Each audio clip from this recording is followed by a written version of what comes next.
It's midday. Hello, good afternoon, and welcome to the Citi Prime News. We're coming to you live from our studios at number 11, Dr. Martin Loop in Adabraka, Accra. My name is Ajua Tinkrama Domina. Coming up this afternoon, tension mounts in Kapanyiri electoral area in the northern region as residents protest release of the main suspect in the killing of 2 children. That's just the main cause of it. The granting of bail. He being a suspect and he's fully on the street of Tamale. The youth are angry with that. Line of investigation is a bit murkier. Meanwhile, the father of one of the victims is demanding justice. Also coming up, fiscal slippages, election-related spending still pose a risk to Ghana's IMF bailout as fund releases $360 million third tranche today. We all know what goes on during the election year, trying to please the electorate, trying to just pump money out there just so somebody would forget about his or her worries in a transitory moment and just vote for you. We all know of all of these. We'll hear from this economist who is calling for measures to monitor election-related spending. Still in the bulletin, cement prices to go up today amid depreciating local currency. They want to stay afloat in business, but in as much as they also are trying to actually stay afloat, they must try as much as possible to break an even. By breaking an even, how? And later, Finance Ministry hints at Cabinet meeting to determine which stalled projects should be given priority after debt restructuring program. Cabinet and of course with the Ministry of Finance will have to prioritize what are supposed to be the key projects to come under this particular finance. Stay with us for details of these and more stories coming your way in the next half hour. Remember, the bulletin is live around the globe on citinewsroom.com, on YouTube and on Facebook. You can find us on Citi 97.3 FM. Across the country, we are live on a number of affiliates. In the Western region, Premier 100.5 FM in Takoradi, Beach 105.5 FM also in Takoradi. In the Bono region, Greener 95.9 FM in Sunyang, Ashanti, Orange 107.9 FM in Kumasi. If you are in the Volta region, tune into Global 105.1 FM in Ho, Adanu 107.7 FM in Adakluwaya. In the Northern region, this is Diamond 93.7 FM in Tamale.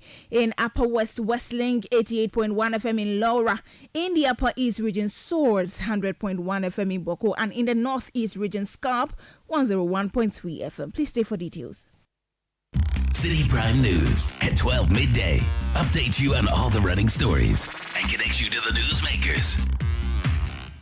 Grateful for your company this afternoon and welcome to the 1st of July. Let's begin on a rather disturbing note. And residents in Bamvima community in the Kapanyiri electoral area in the northern region are protesting a decision by the investigative unit of the police to release a key suspect in the alleged killing of some 2 children on bail. The victims went missing on Saturday, June 22, 2024, after informing their parents they were going to visit a neighbor but never returned. Citi News understands that efforts by community members to search the house of that neighbor yielded no positive results, leading to agitations among the residents. In an interview with Citi News, Daura Nindo, father of Arafat Daura, one of the victims, narrated how his child left home on Saturday, June 22, and never returned. My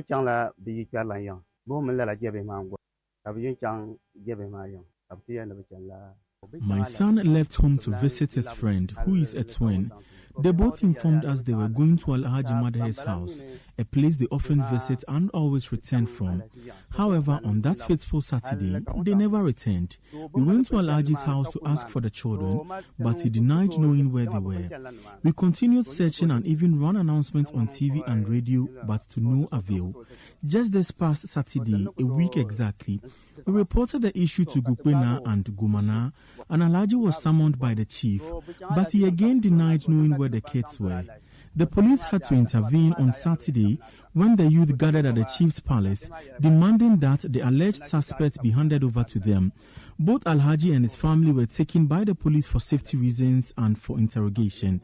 Then on Sunday, the police returned to the house to search for any evidence, and it was then that they found the 2 kids. I plead with authorities to allow the law to take its course. We want justice to be served. Alhaji and his wife must be punished. That's all I ask.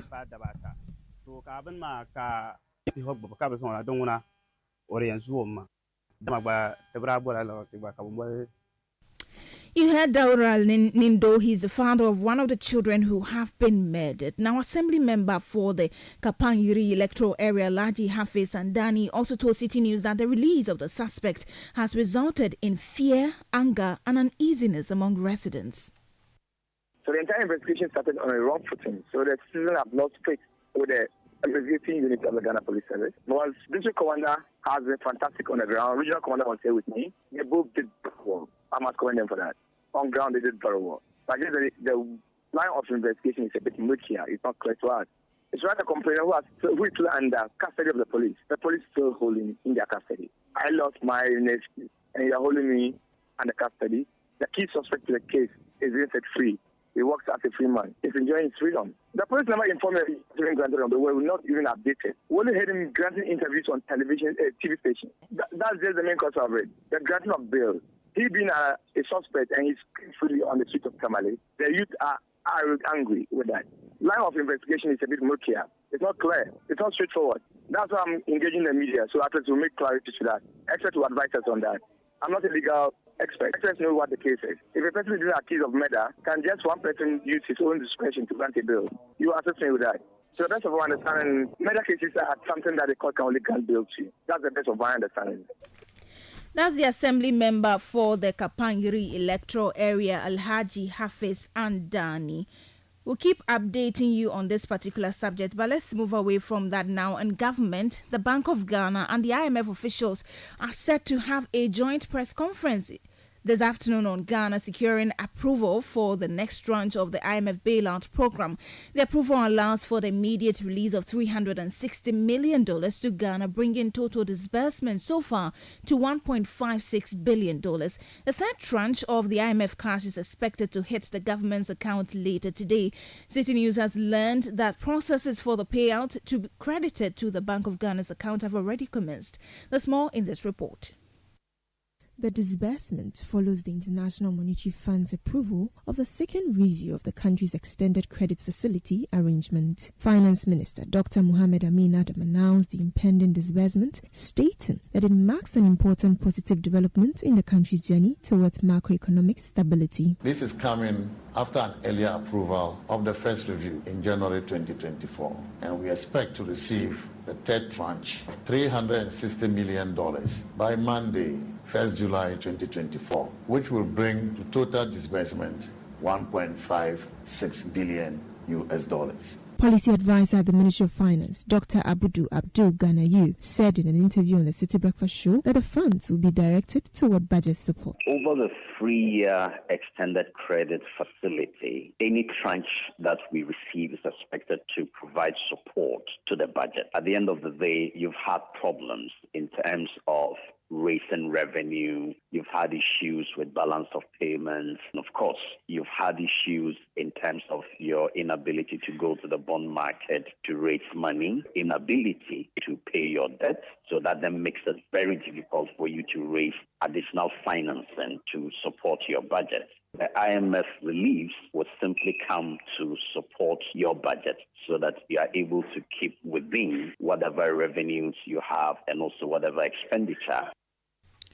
You heard technical advisor at the Finance Ministry, Dr. Abdul Ganayu, ending that report by Citi News' Edna Ages-Boachi. But let's stay with the Finance Ministry because he has announced that although Ghana's debt restructuring program has concluded, progress on halted road projects may not resume immediately. In a recent interview on the City Breakfast Show, the technical advisor, Dr. Abdul Ganayu, noted that a meeting with Cabinet and the Ministry of Finance was required to determine which projects will be prioritized. I think that there's a need for us to be measured when it comes to that particular expectation. If you look at the fund program, year on year, we have a ceiling of about $250 million.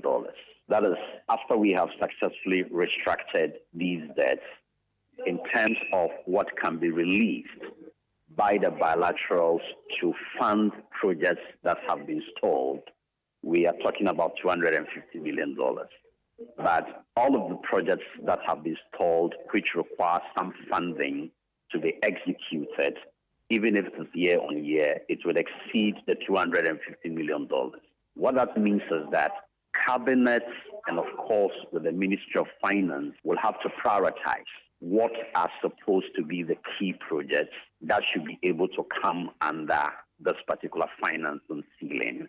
So that conversation would go on. That was the technical advisor at the Ministry of Finance, Dr. Abudu Abdul Ganiu. Let's stay a while longer on the IMF bailout, and economic watchers have backed the caution from the International Monetary Fund that Ghana ought to control its spending to avoid fiscal slippages this election year. This comes after Ghana secured the IMF board's approval for the second review of the $3 billion program. Now, head of data science and economic policy at the University of Cape Coast, Professor William Bradford Insiedu, tells Citi News that government must be prudent going forward.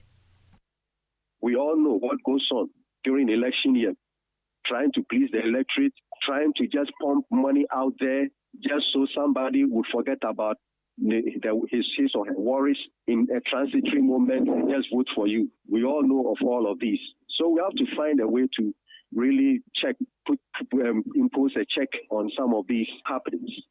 How are we going to ensure that the voters themselves don't open themselves up because he's hungry?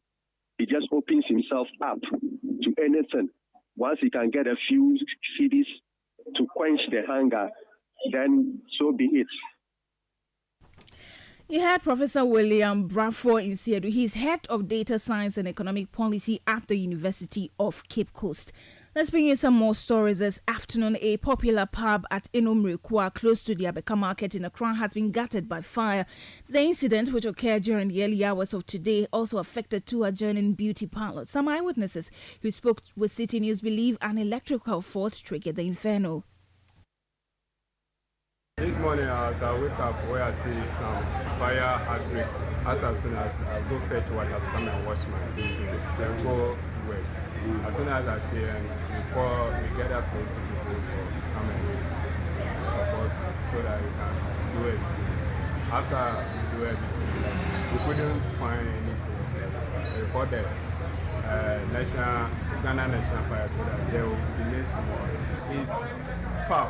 They sell drinks, so many kinds of things for you. That was rather an eyewitness to a fire incident that occurred at Abeka in Accra this morning. Meanwhile, the Ghana National Fire Service team dispatched to douse the inferno said that although they arrived at the scene shortly after receiving the SOS, they struggled to put out the fire due to exposed electrical wires in the pub. Got a call around 0625 hours this morning, and within 1 minute we were dispatched, and we got here around 0631 hours. So we got here, we realized that the situation was a little bit difficult because of strong electricity presence. So we had to call on the ECG to assist us with turning off ECG electrical to the area before we could have done anything to salvage this.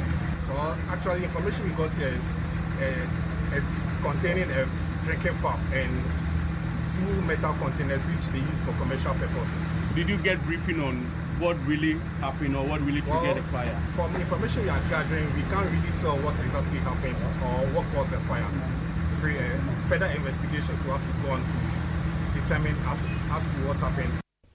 That was ADO1 Heligbe from the Seiko branch of the Ghana National Fire Service. This is the Citi Prime News. We're coming to you live from our studio in Adabraka, Accra. When we return, cement prices and fuel prices are going up today. We'll tell you more shortly. Please stay. Citi Prime News at 12 midday. Updates you on all the running stories and connects you to the newsmakers. Channel 1 TV is live on DSTV, GoTV, and HD+. On DSTV, find us on Channel 363. On GoTV, we're on Channel 117. And on HD+, get us on Channel 108. On a digital TV, run a new search. But take note that without an antenna, you cannot access Channel 1 TV. Channel 1 TV can be accessed on any free-to-air digital box, like the DSTV and HD+ boxes. Channel 1 TV, telling your story, empowering change. Citi Prime News at 12 midday. Update you on all the running stories and connect you to the newsmakers. You're welcome back. Thank you for staying with us. Now, more cement manufacturers are set to increase prices beginning today. The adjustment is driven by exchange rate volatilities and inflationary pressures. The price hike is happening at a time a proposed legislative instrument led by the Minister for Trade and Industry, Katie Hammond, to regulate cement prices is being fiercely opposed by industry players. City Business News sources indicate that Jata Cement, for instance, will see a price increase from 91 cedis to 100 Ghana cedis effective today. Meanwhile, the Ghana Chamber of Construction Industry wants the minister to address the root causes of the increment in cement prices rather than seeking to regulate them. Emmanuel Cherry is chief executive of the chamber. They want to stay afloat in business, but in as much as they also are trying to actually stay afloat, they must try as much as possible to break an even. So by breaking an even, how do you handle it? The clinker, how do you call it, close the blunt eye to the exchange rate, to the forest, and trying to what? Lose its gas, and then they come to wishy-washy, trying to do something as if it's to no, it will not wash. The problem before us is about the forest. What are the government policies to regulate? You must not forget that Minister for Trade and Industry, you have duopolies, you have double roles to play in there. You must be very careful. In as much as it's trying to at least play smart, to look in the eyes of the public, that doesn't work, doesn't wash. Emmanuel Cherry is Chief Executive Officer of the Ghana Chamber of Construction Industry. Well, let's talk to you about another thing that is going up today, and that's fuel. So if you're a consumer, you should be expecting to pay more for petroleum products, particularly for petrol and diesel. That's according to a projection by the Institute of Energy Security, IES, which is predicting a 2% increment in petrol prices, while diesel inches up by 4% as the first pricing window commences for July. Research analyst with the IES, Derek Hatcher, in a City News interview, urged consumers to brace themselves for the hikes. On the international level, petrol, which is gasoline, has seen an upward adjustment by 1.45%. Gas oil, which is diesel, also saw 6.48% upward adjustment. And then LPG, seeing about 9% upward adjustment. Now, the Citi also depreciated by 1.85%. And so the Institute for Energy Security, what we are projecting is that we should see petrol, which is gasoline, prices increasing by 2%, diesel 4%, and then for LPG, we expect 5% upward adjustments. So we expect the prices to take effect from today. And so definitely by the close of the day, most of the OFCs are supposed to see a reflection of these prices. Well, Derek Hatcher has also been making calls for measures to address the cedi depreciation. For the past period under review, for the past months, for the past weeks and what we've seen that on the international market, prices have been reducing or coming down, but it wasn't reflecting at the various pumps just because of the exchange rate depreciation losses that we've been experiencing. And for a long time, this is the time that this is the first time that we are seeing upward adjustment in prices at on the international level. And so if the exchange were to be that stable, we would have seen the reflection at the various pumps. So for anything that can be done, we expect that going forward, the exchange rate should be stable so that the prices will not be volatile. Derek Hatcher is a research analyst with the Institute for Energy Security's IES. Away from that now, as the closed fishing season begins today, fishermen at Discove in the Hunter West municipality of the Western region say adequate provision must be made to cushion them during the season. The fishermen who spoke to our Western regional correspondent Agusia Janim say that the usual distribution of a bag of rice is not enough to sustain them and they are dependent during the fishing closing season. I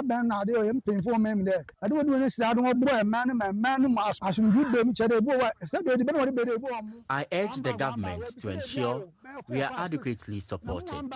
Some fisherfolk have large families, and distributing just a bag of rice is not enough. There should be arrangements for us to receive sufficient provisions. Leaving us without support for a month without fishing creates many problems. The fishing business involves a lot of work and generates significant income. The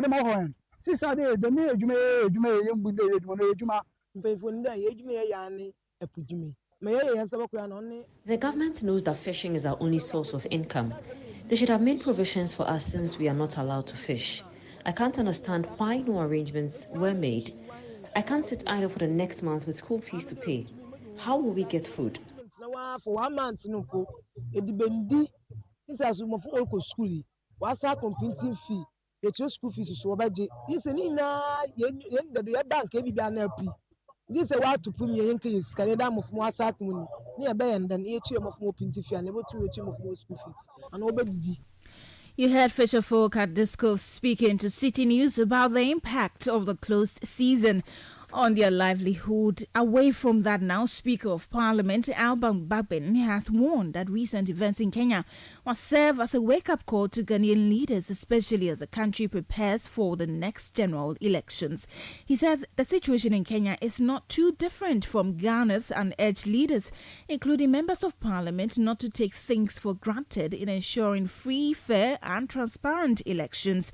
Speaking during an engagement with journalists in Kumasi, Alban Bagbin emphasized the need for preemptive measures to be taken to safeguard Ghana's democracy ahead of the elections. The 2024 election is a very serious election, and I want all of you to be up to the game. The place, as usual, is heating up. We don't want to experience any violence. We want to have a free, fair, transparent, and credible elections. I am not waiting for anybody. I have taken up the mantle with the support of leadership in Parliament, both MPs and staff. We are reaching out to all stakeholders, and I made this known on the floor. So I held a meeting with the Electoral Commission. In fact, I should not say the commission, I should say the chairperson of the commission. And she gladly embraced the initiative. Alban Bagbin is Speaker of Parliament. Let's move on now to some other stories. The convener of the partnership between three social protection CSOs, the Civil Society Platform on Sustainable Development Goal 10, the Social Accountability Forum and the Civil Society Platform for Social Protection, Dr. Esther Ofeabuaji, is urging the government to uphold its commitment to ensure the prompt disbursement of leave funds. The government, through the Ministry of Gender, Children and Social Protection, announced a 100% increase in cash grants for beneficiaries of the leave program effective today, July 1. While applauding the government's efforts in increasing these funds, the CSOs emphasized the need for further increases to address the recent economic challenges in the country, alongside ensuring timely fund disbursement. The amounts themselves are not enough, but given the circumstances and the fiscal crunch that the country is in, it is an indication of the good intention of the government. It's a little delayed, and again, the quantum is not enough. What we would like to see is a situation where we are able to budget more realistically for these families and be able to release it in time, because when you receive your money on time, you can plan better. We would like to reach a situation in this country where we will not have to wait, or leave beneficiaries will not have to wait for a long period and be anxious as to whether the payments will come or not. We would also like to see a situation where we can augment the incomes of these families in a more sustainable way.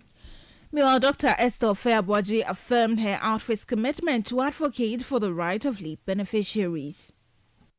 As the government is also able to sort out some of the outstanding concerns around the macroeconomic situation of the country, we'll be in a better position to understand what the government is able or is not able to do. I mean, civil society will continue to urge government, will continue to advocate for the right thing to be done for leave beneficiaries, so that what we have committed to doing for them as a right will be given to them.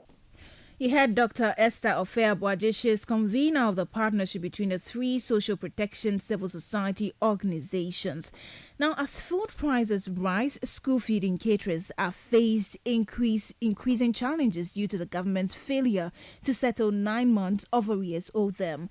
The caterers expressed frustration with authorities' unwillingness to address their concerns and are demanding immediate payment. There's more in this report filed by Citi News' Kate Wodenya Amenyuko. The Ghana School Feeding Program, launched in 2015, primarily aims to alleviate short-term hunger and malnutrition among kindergarten and primary school children attending public schools. A key component of the program involves recruiting caterers to provide regular meals for pupils nationwide, enhancing food security and reducing hunger. However, the program's implementation faces significant challenges. Caterers must finance their expenses upfront while awaiting government reimbursement. Despite repeated pleas from these caterers for increased funds, their efforts seem fruitless. Not only has government failed to raise their allocations, but payment delays have further hindered their operations. It's very difficult because payments are not on time. The promise was that you've pre-financed. So every term we are paid before the term starts. But now it's the third term and we haven't seen anything at all. Some people haven't been paid since COVID, but we are trying. For instance, I tried because my headmistress, if I do not come, she will call and beg. She sometimes asks me to come and collect money from her to do the cooking. That is why I have reduced the quantity of food. I gave it to the children, but it used to be maybe 3 or 4 times more. But now it's so tiny. Sometimes I even feel bad when I put it on the plate. It's not been an easy journey. We are all in Ghana. We know how the market is. Everything is on the high price, and working for close to a year and your payments wouldn't come. We all can see it's very challenging. How are you coping with the situation? We have been managing, but I think for now it's not easy. So some caterers, others are cooking, others too are not, because no one would like to do business, will pump in money into business, and the returns will not be coming, and you will still be investing in it. The caterers also expressed deep regrets over their involvement in the program, citing a perceived lack of responsiveness from authorities regarding their grievances. All your money is locked up somewhere. It never comes, and you can't live the way you want to live. When it's Christmas, there's no money for Christmas. We've got children, we've got grandchildren to take care of. Now we are already in the soup. On the field, we are happy doing the work, but when it comes to payment, we always regret doing it. We always regret getting ourselves involved with the school feeding program. Juliana Kojo, president of the Greater Accra School Feed and Caterers Association, conveyed frustration over ongoing payment delays, despite officials' assurances of expediting the process. Last month, I spoke with the minister and led me to the national coordinator, which I did. I spoke with her. And she said they are expecting some funds from the president. She don't want to pay half and leave half. So they are expecting some funds so that to pay all the existing reasons. Up to now, we didn't hear anything from them again. There are rumors today they are going to pay. Next week they are going to pay. So this time I told my people, my caterers, that me and Julie are not going to make any press conference. I'm not going to make any demonstration. This caterers school feeding problems, I'm tired of it. In a bold suggestion, Madam Kujo proposed that government appointees consider foregoing 3 months' pay to help settle the outstanding dues owed to school feeding caterers, underscoring the urgency of the situation. The ministers, they should sacrifice their 3 months' pay to the president so that the president will add these funds to the school feeding. We want their 3 months pay. They should sacrifice. And the MMCs and the CEO, all government appointees that they are enjoying, they should sacrifice. Meanwhile, all attempts to get the Ministry of Gender or the School Feeding Secretariat to comment have proven futile. That report was filed by my colleague Kate Wudenya Amenyiko. And that brings us to the end of today's edition of the Citi Prime News, which has been live from our studio in Adabraka, Accra. For more stories, please log on to citinewsroom.com. My name is Ajua Tinkrama Domina. Thank you so much for your company. Good afternoon. Citi News, we speak first. Reach our hotline on 0302 224959 and get interactive on Facebook, Citi 97.3 FM, and on Twitter at Citi 973. City 97.3. Accra.